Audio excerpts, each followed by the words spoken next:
Alrighty, folks. So now we are going to start our discussion, begin our discussion with the classical wave equation. And here I have written the classical wave equation. Why is this important? Well, our solutions here, some of our general solutions at least, they're more, I'm not going to write down the general solution, but some potential solutions for just as an example here, and it's very useful, is something of this particular form. This is just an example. So we have solutions here. This is a particular one where we can actually express any given wave, let's say a wave on a string or an acoustic wave or an electromagnetic wave, and determine really its position and its any given position at any given time. And so that's the idea, is that can we derive somehow our second order differential equation which could express any sort of wave? And the answer is yes. There's several ways of doing so. One of the ways is using Maxwell's equations. The other way is to do it the way I'm going to show you here. And so the way we're going to start here is by considering this wave up here, this red wave that I drove over here. And we can pretend that this is a string. Okay, let's say this is a string and it is oscillating here. And we're going to take a very small piece of this string, this tiny green piece of the string, and I'm going to draw it over here. I'm just redrawing it. I'm sort of blowing it up a little. And what are some of the things that we know about this particular string? Well, we know, for example, that we have a tension along every single point that are equal and opposite. So we have a tension pulling in this direction. We have a tension pulling in that direction. And this tension has units of newtons, of course. Units of Newton. So we have a tension on both directions, really. And we can also discretize these points here. So essentially all I'm doing here is, since I'm already taking a very tiny piece of this string, I can essentially discretize them. I can talk in terms of dy dx, for example. And so that's what we're going to be doing in this for this problem here. And so let me label certain parameters here. The first is, we know that along this particular point, this point right here, and we're going to focus a lot on this point, we have an angle about the horizontal. And we actually have two angles here. We have this angle theta, we have theta 1, we can call this theta 1, I suppose, and we can call this theta 2. Theta 1 and theta 2. All right? And so these are our angles. And of course, the displacements here, since I have already discretized them, are dy dx respectively. So dy dx here, this dx is the same, these dy's are different. Okay? And so now I'm going to pose a question. I'm going to say, what is the force along this, in the positive direction in this point here? Okay, because I mentioned that there's a tension, right? There's a tension that is equal and opposite. And this is the case for the entire string, but we're really focusing on this one part here. And so this tension here, if we want to find what the net force is on this point, and we're going to call this force F of y, then of course we need to actually find what the y component of the tension is along these directions. And so here we obviously have a downward tension on the left, this downward tension on the left, and we have an upward tension on the right. And how do we how do we find those tensions? Well, this is simple trigonometry, of course. So the tension here, F of y, is simply equal to this t, this tension t, times the sine of theta 1. This gives us our y component. And, or actually, I'm going to say theta 2 here. I'm going to say theta 2. Because we're going to just presume, for the sake of this example, that we have a net tension in the upward direction. It doesn't matter what order I write this in. Ultimately, it gives me the same thing. And so I'm going to have this sine of 2, sine of theta 1. This difference here gives me this net upward y force along this string. And of course, we're saying that the top direction is positive. Okay. Now, we also know, of course, that, well, we know two things. We know that f of y is also equal to m times a y. This is just the acceleration along the y direction. And this is the first thing we know. And I'm also going to rewrite here, this term and get rid of the signs. Now, how am I going to get rid of the signs? Well, we do recall in our basic trigonometry class,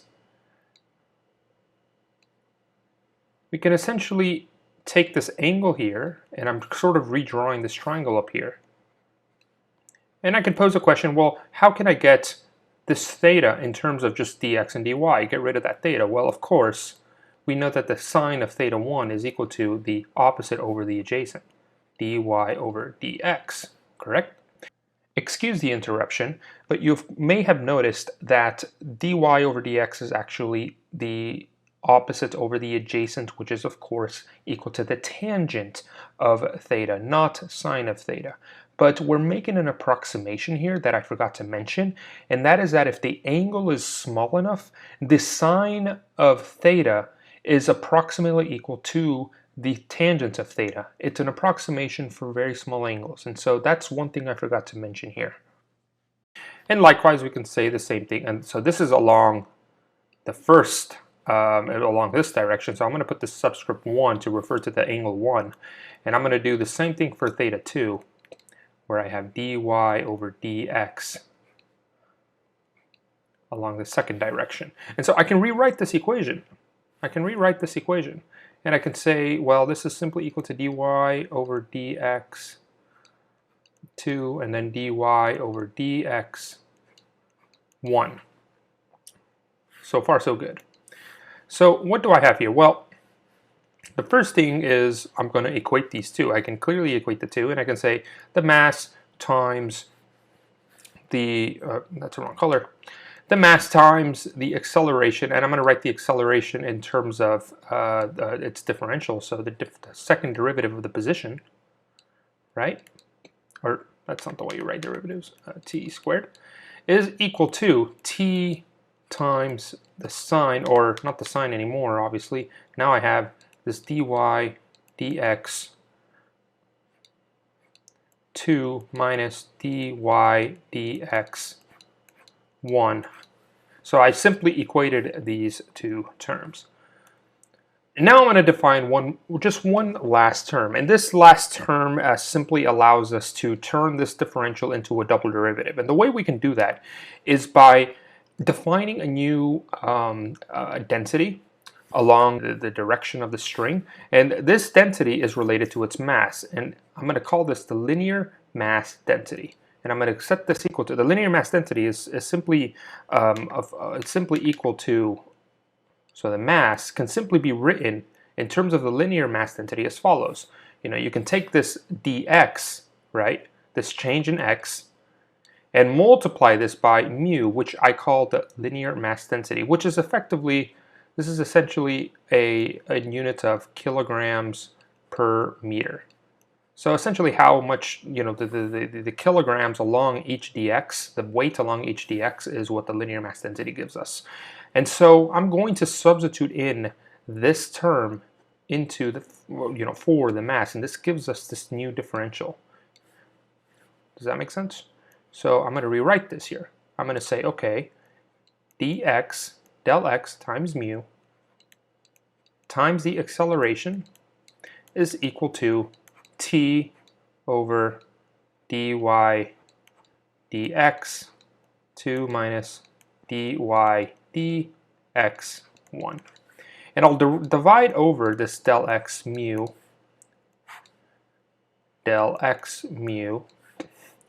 and what I'm left with down here at the bottom, and I'm going to write this in white, is del y del t squared, so the second derivative of the position is equal to t over mu times del y del x, the second position, over del y del x, this first position, subscript 1, And this is all over del x. Now, of course, this expression here gives us, or this term here, gives us the change in the differential along a dx, along an infinitesimal length. And so the differential of a differential, of course, is the second derivative. So we can just rewrite this, and this is nothing more than the second derivative. And so this is equal to t over mu times d squared y over dx squared, right? And this is equal to the acceleration of this. And so here we effectively are finished. We have this term here known as the tension over the linear mass density here. This gives us newtons over kilograms, linear mass density, right, over meters, right?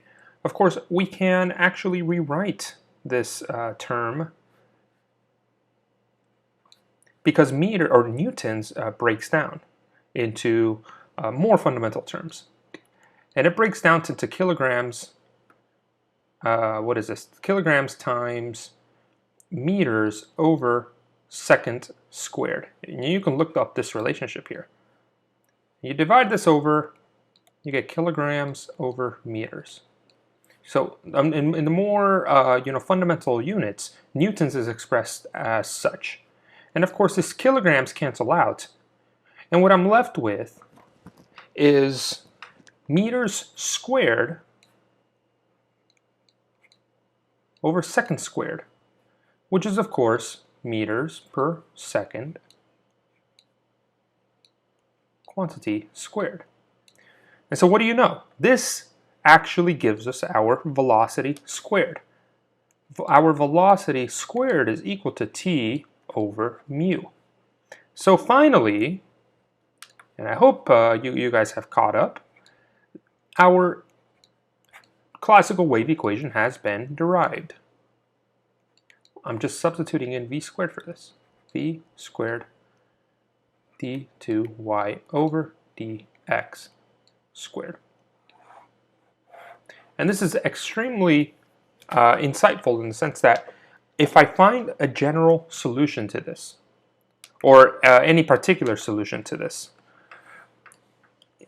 you find multiple solutions to this. You can have solutions of different amplitudes and different phases that satisfy this equation, right? And I'm going to get into what this kz over omega t is here, but it turns out that this velocity is related to both k and omega, right? So this velocity is nothing more than an expression relating both k and omega. So our y of x, and I wrote z here, sorry about that. This is an x. Our y of x t is equal to, can be equal to, any sort of mixture of these these sinusoids. Once again, I have this k and this omega here, and so this, the reason I wrote this is because we can have a wave of different amplitudes and a wave of different phases, and have this satisfy this form of the equation, this classical wave equation.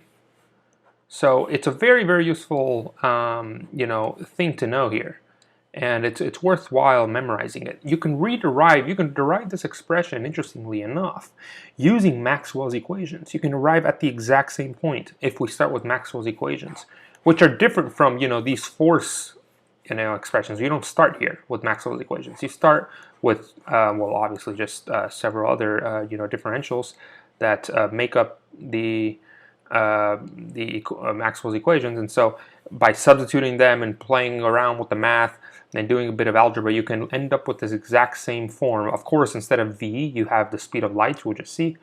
But nonetheless, it's the same form, and it comes up in many, many places throughout physics.